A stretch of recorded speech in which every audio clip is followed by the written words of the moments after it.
жалгыздык оорусунан кутулушубуз керек. Үй бүлөлөр бири менен көбүрөөк баарлашкыла. Мен даже айтмак, бул телефонду үйгө кирип келатканда өчүрүп туруп бир баштыкка салып коюш керек.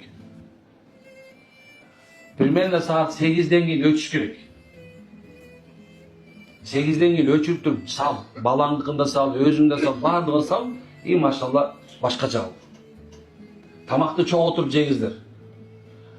Тамакты жеште дагы бир нерсени чукулап алдында эмне жеп атканын билбей, баягы силерге калтпагачы субханалла телефон карап отуруп да ар жакта эмне телефон карап отуруп эме деп кафеде жеп атат, карап атам да. Эми анын үстүнө карасаң чымын келди дагы бир нерсе болду, ошо жерде калды. Тиги онун да чымын ошо койду. Билбей калды эмне жеп салганчы. Деген чыгып келип кетти да, аппетитин бузбай калды ошо камера. Бир килограмм көчтө келип кетти.